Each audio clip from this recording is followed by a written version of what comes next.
On the morning of the third day after our arrival at the Pa, we set out for the tableland. Te-Makawawa proposed that the little maiden, whom he treated with a consideration and a quiet, dignified respect that almost amounted to worship and awe, should be carried in a kind of litter by slaves, but Crystal would not hear of it. She assured the chief she could travel 20 miles a day on foot, and Gray himself laughed at the idea of her being carried on a litter. Accordingly, as we had ample time to travel by easy stages, she walked on equal terms with the rest of us. Our party consisted of 7, we 3 Pakihas, the chief, Tiki, and 2 slaves, who carried blankets and provisions. Gray and I insisted on bearing our own swags. The aged chief went before us with a swinging stride, and very soon we struck a path which he knew. It was the very one he had often traveled between the Pa and the Great Tapu in the early days when he had been guardian priest of the ancient temple. This path simplified our journey, and there was no such thing as battling with supplejacks or struggling through fern breast high. They held happy hours for me, those 3 days in the bush.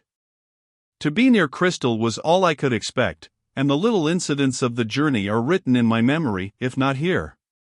It is sufficient to say that day by day she was always in sight, and, by night, when we camped, we 3 formed a party round one fire, while, at the instance of the chief, the 4 Maoris had 2 to themselves at a little distance. When bedtime came, we rolled ourselves each in a blanket in bush style, with our feet to the fire, and slept in triangular fashion. It was sweet to lie awake, looking up at the moonlit sky between the trees, to hear Crystal's breathing as she and Gray fell off to sleep before me. Once I heard her murmur mother in her sleep, and once again she moved with a sigh and said the name of the one she loved, Kahikadia. I must not dwell upon those days and nights beneath the summer sky and the growing moon. They passed, as all fair days and nights must pass, and at length we pitched our camp upon the edge of the tableland, hiding our fires behind a clump of high bush, lest they should be seen from the mountain wall on the other side. It was the open space of a little gully running down from the rounded hills that skirted the west of the plain. When we had finished our evening meal, Te-Makawawa took me aside round the clump of trees, and pointing to the mountain wall looming gigantic in the twilight, said, "The full moon is rising behind the brow of Rawatapu, as it has ever risen since that sunset long ago, when Hinori said, 'Here will I wait.' Ngaraki will curse the vile Tohungas of the pit tonight, as they have ever been cursed since the day when the mighty city stood upon this rolling plain. When he has done that, I know not how soon he will leave the mountain. Therefore Tiki and I will go forward and watch for his going." "Good, O chief," I replied, "but tell me again, why does he curse the vile Tohungas of the pit tonight?" "The tradition says they will return in the flesh to destroy Hinori. That is why from the beginning they have been cursed when the moon is full, for at that time their power is strongest." "But what will the curses do?" I asked, trying to penetrate into the depths of his belief. "They will destroy those who would destroy Hinori," he answered simply, "even as the Karakia sung before her in the stone will protect her when she moves to life. Our ancestors have taught us that a curse heaped upon a man's image will find that man in the flesh. Many of these vile Tohungas have returned, but they have never succeeded in their object. Hipokiha. Their heads are hung up in yonder mountain. Others will return, but when they do they will find the curse ready for them if they should stretch forth so much as a hand against the sacred person of Hinori." "What is the result of the curse?" I asked again. "Eta. O Pokiha. The result is Makutu, not of the modern kind, which requires the belief and fear of the person bewitched, but the hidden magic of the ancients, which finds its mark like the weapon of a warrior crying Utu. Utu, 24 when it strikes it seeds like molten pitch in the vitals till sunrise or sunset. Then the cursed one dies. He leaves no star in the sky among those of the watching chiefs, but goes down to Porawa, with the curses of all time upon his head." He called to Tiki, and together they went into the night across the shadowy plain. If there was any doubt in my mind regarding this strange Makuta the chief had spoken about, it was entirely dispelled before I saw him again. Gray, Crystal, and myself remained by the campfire, and a little distance away up the gully the two slaves cowered very close over a small heap of embers, such as the Maoris delight in. Gray, whose supply of cigars had not yet given out, sat smoking on the opposite side of the fire, smoking, dreaming much, and saying little, as was his wont. He was looking into the fire, and, as the glow lighted up his gentle face, I forecast the happy hour when his long-lost wife, the bride of 2 short weeks so long ago, and the mother of his only child, would tell him all the sweet things he had forgotten. Then my eyes wandered to the white figure of Crystal standing some little distance away in the darkness. She was looking at the mountain wall, where her mother was a prisoner. With the old chief's consent, I had told her the legend of Hinori that very day, and many other things as well, and she was no doubt building that city of long ago again upon the plain, or thinking of Kahekadia's quest of the pure white woman who stood in the forehead of the mountain wall holding out her arms in her age-long petition to the sky. I rose from my log near the campfire, and walked round the clump of high trees. There I thought long thoughts of the many issues that crowded about the unknown cave and the great rock on the other side of the plain. I wondered where Kahekadia was. I thought of Khazadal and his wizard minion with a creep of horror. Then, by association of ideas, my thoughts ran down to the vile Tohungas in the abyss. As the rising moon threw his light up into the sky above the mountain wall, I stood a second time, in imagination, on those giant steps in the pit, and watched the head of the tallest image hewn out again from the dark by the descending ray of the moon flooding down through the giant's window. How like the vile granite face was that of the fiend of Crystal's pictured dream! How very like the receding brow, the long flat nose, and the leering lips were those of Khazadal himself. Garaki was waiting there, in the darkness, ready to add his awful curses to those which extended back into the past. How far the aged moon herself, who had looked in upon it from the beginning of the human world, alone knew. With an inward shudder at these thoughts I turned and retraced my steps to the campfire, where I found Gray and Crystal sitting side by side, and hand in hand. I seated myself on the other side of the fire and said nothing. The moon, concealed by the trees behind me, had risen above the mountain wall, for I could see the silver light on the tip of a pine that towered above the gloom of the gully. It crept down into the rolling foliage of the lower trees, and touched a crag that stood out from the hillside. Just below this crag I could see the 2 slaves crouching over their fire, the glow of the embers on their faces and bare shoulders. Suddenly one of them uttered a sharp exclamation and made a movement.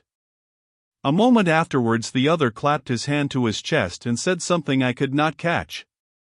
Then they remained looking into the fire as before. While I was idly wondering what had startled them, I heard a twig snap in the darkness on my right, just beyond the light of the fire. Almost at the same moment there was a faint hiss, and Gray started, moved his hand to his shoulder, withdrew it, and inspected a small object, which finally, with an expression of surprise, he threw into the fire, where it burned rapidly with changing colors, emitting with its escaping gas a weird little moan that I remembered too well. Another hiss followed, and Crystal gave a little cry, raised both hands to her right breast, sprang up and staggered some paces away, where she remained standing motionless like one in a trance. The firelight showed her face as I had seen it by the lightning's glare on that other terrible night with the wizard. In an instant I leapt to my feet, snatched my revolver from my hip pocket and fired 3 shots into the darkness where I had heard the twig snap. In reply came the hissing sound again, and something struck me in the chest. Then the wild laugh of the wizard Negro sounded in my ears from far away among the hills. Quick as thought I plucked at the dart in my chest and drew it out. Then, raising my hand I was about to fire again, when a deep voice from the darkness said, "You cannot fire. My voice is the only thing you cannot fire." Quick thrills passed up and down my spine. The back of my head seemed as if it had been removed. In vain I strove to pull the trigger, but could not. In an instant I realized I was helpless. Then I saw the powerful figure of Khazadal advance into the light of the fire. His shining eyes, his long flat nose, his leering lips, on which rested a sneer that seemed to flow down his glossy beard, were revealed by the leaping flames. Yes, he was a fiend of ungainly but tremendous frame. As he towered there by the side of the fire, the sight of him conveyed a horror to my soul. I tried to gnash my teeth, but could not. "You can cover me with that revolver," he said in a careless tone, which nevertheless carried conviction with it, "but you cannot fire. You can watch me, but you can neither move from where you stand nor cry out. Don't you believe me? It is quite true, see here."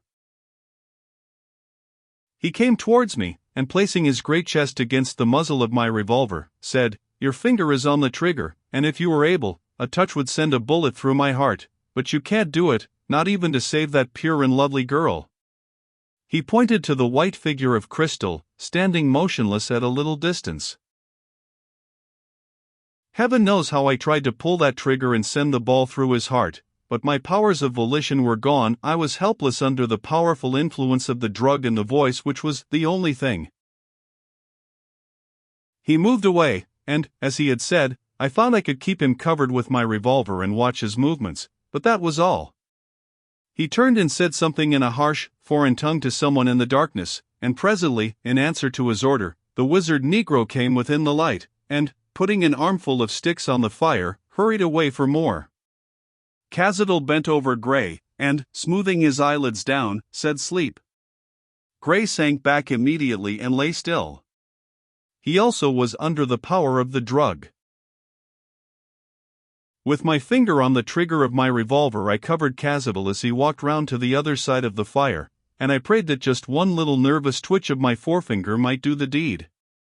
But if there was any one thing in the world of which I was absolutely certain at that moment, it was that I could not shoot. I saw them approach Crystal, and their two figures were clearly lined against the background of shadow, the one like a slender lily, the other like a giant, powerful, majestic, but vile. With a bow and a polished grace that marked him a man of cities, he bent his head and spoke to her words which revolted my very soul, for, sweet, musical, and poetical as they seemed, I knew them for the worldwide lie by which the basest passion gains its end. The tones of his voice were rich and deep, as he spoke slowly and distinctly. "I am the one you love, the one you have longed for. You called me and I came. This is the garden where love meets love. The scent of roses is wafted about. Sweet music fills the air. Honeysuckle climbs over the bowers, and the soft beds of moss are full of violets. You hear the birds sing in the dreamy trees, they are saying, 'I love you. I love you,' and your bosom throbs with delight, for those are the words of your own pure heart." He paused, and by the growing light of the fire I saw her face. It was half raised to his with a wistful expression, and her bosom rose and fell as a sigh escaped her parted lips. "Heaven forbid!" But, by the cunning suggestion of his words, following the strange effect of the drug, she thought herself standing with Kahakadia in ideal surroundings, listening to his confession of love. The rich voice went on. "You hear the cascade pour into the shaded pool, leaping and dancing in the sunlight, so rushes your quick blood with strong desire, a wild cascade of love's delight. Listen! The wind murmurs through the trees, it is your own sweet voice whispering yes 1,000 times, yes, yes. You are all a tremble with love. Your passion thrills within you like honey and fire. It darts into your eyes like love lightning. All your desires and aspirations, your deep inward purity, your joy of laughter and speech, your power of song, and every intense longing for what is good and beautiful, all are thronging in your bosom to swell the tide of love. Now your eyes are on fire with the intensity of your being. You give yourself to me body and soul, come." With horror I saw the truth of his words. Crystal's hands were clasped over her bosom. She turned to him, and all he had spoken was in her eyes. Her purest prayers were there, the essence of all her music and poetry and rippling laughter, the splendor of her world of dreams and the beauty of her love of beauty, all were there combined in a moment of supreme love and within reach of a devil in angel's guise. A great wave of horror surged through me as I looked on at this terrible thing, and, if ever I came near to pressing the trigger and sending a bullet through that vile heart, it was then. But the words, "You cannot fire," seemed to have me in a vice, and the torment of an age in hell crowded into my consciousness while I watched. The vile one looked down at the love he had wrought in his victim. Triumph appeared on his evil face, and he gave a low, coarse laugh. He drew nearer to her. His leering lips approached hers. They bore a calm half-smile of masterly disdain, a satisfied sneer for all that is good, and pure, and true, and beautiful. His hand touched her waist to draw her towards him. Then, suddenly, even as I gazed with unspeakable agony in my helplessness, a weird thing happened. With a bellow like that of a wild beast in pain, Cazadel sprang erect and threw up his great arms, as if a dart of horror had pierced his vitals. A hideous, awful cry it was that rang out over the plain, as he staggered and fell heavily to the ground, where he writhed and twisted and fought against some master hand which held him down. Had I fired? No. I was sure of that. Then what had struck him? In a flash it came into my mind that this was the dread Makutu, the fierce ancient magic which Ngaraki, the terrible guardian of the temple, was even now hurling at the granite images in the abyss. A profound awe took possession of me as I realized that the ancient curse had found its mark. My eyes and revolver were still fixed on Cazadel, as his huge form rolled about, his bloodshot eyes starting from his head and his body doubled up as if there were seething pitch within his vitals. His hissings and groanings were terrible. Now and again hoarse cries, like those of a soul in torment, rang out deep curses in some hellish tongue unknown on earth. And through it all I had a vague side picture of Crystal standing in the same attitude as that in which I had last seen her, and I pictured on her face the entranced longing of pure love, undesecrated by this fiend of lust. An hour passed, and the gigantic form still rolled and writhed in agony upon the open space about the fire. Once my eyes came on a level with the two slaves sitting over their fire some paces beyond the Makuchid man. They were fixed like statues in the position in which I had last seen them. When next he tossed and rolled past Gray on the other side of the fire, I saw that the latter was fast asleep. IMG 221.jpg. Another twist and he rolled right across it, his hair and beard frizzling in the flame. As time passed, my brain began to wander. I saw places that I had seen long ago, I heard the voices of those long since dead. Clear visions held my attention for a moment, then vanished. At length one vision came and displaced all the rest. It was the wall of the abyss, on which glistened the clear light of the moon, which, flooding through the giant's window, seemed to illumine the whole of the interior of the mountain. I saw, as if behind me, the granite statue smiling up with disdain at the great luminary. I saw Ngaraki lying face downwards upon the floor of the world, but what absorbed all my attention was the wall of the abyss before me. There, oh horror! Who or what were those gigantic shadows contending in a deathly struggle? I looked up at the great window to see what cast them. There was nothing there, the bright moonlight flooded in uninterrupted, and yet, upon the wall before me, the two giant figures rocked to and fro in a grim, tremendous battle. The air grew thick and heavy, as if surcharged with some dread power. An awful silence settled down, broken only by a roaring sound as of a mighty wind through the great stone bars. The fury of the combat rose to a pitch of terror. Then from the stifling air went forth a flash of light between the shadowy combatants. A distant cry came out of the gloomy reaches of the abyss, a ghostly voice, like an echo from a bygone age, and one of the shadows reeled and staggered for a moment. Then the fight went on again, and I awoke to find myself following the form of Cazadel with eyes and hand round the edge of the fire. The moon was now overhead, and I saw the vile one's face as he still writhed in agony, unable to rise.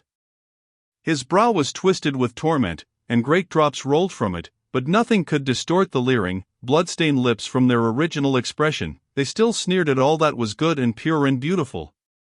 As I watched, his head nearly touched the fire. Another twist and he rolled right across it, his hair and beard frizzling in the flame. When he emerged on the other side, his face appeared more than ever like the gray, granite face of the vile Tohunga. I cannot quite account for the hours that passed between that and the first light of dawn, but I know that the whole of that time I must have followed the writhing form of the doomed man with my eyes and revolver, the full tether of my muscular ability, for when my mind again cast off its visions I found myself still acting in obedience to his words. Cazadil's cries were now growing faint, but his quick, hoarse breath, and his still desperate struggles, told that he was wrestling in the throes of a long and agonizing death.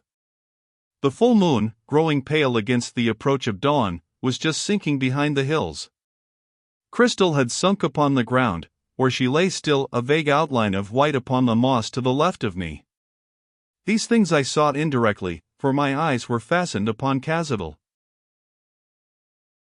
The moon passed down and daylight came, revealing to my horrified gaze a face with eyes that glared and rolled in unspeakable agony, teeth that gnashed in unremitting pain, while the limbs, their force now almost spent, still quivered in merciless torture. The rising sun tipped the hills above. I was aware the light was creeping down towards us. And now there was a brief respite, almost silence, made still more clear by the harsh, monotonous cry of a kiwi in the gloom of the gully behind. The vile one raised himself upon his hands and knees, and his glaring eyes were fixed upon the form of Crystal sleeping on the moss 5 paces from him. He seemed to be able to think and act. Struggling to his feet, he stood for a moment, his fingers crooked nervously, his teeth made a grinding sound, and there was hate, revenge, and murder in his eyes. I saw his purpose. He would spring upon that fair form and strangle the life out of it. He staggered towards her, and I felt that even now my bullet would save her, but alas! My body was like dry wood, and all my nerves were non-conductors. I could not press the trigger. Cazadil stood still as if to steady himself for a spring. But only for a moment. The pallor of death overspread his now hideous face. He raised his hand to his brow as if struck, then reeled, and with a last grating shriek of pain and rage, fell heavily backwards, where he lay extended and motionless. At that moment, even as he was falling, my finger pressed the trigger, and the bullet sped. At that moment, too, as the sunlight flooded down over glistening birch and pine, my body relaxed, and I fell unconscious to the ground.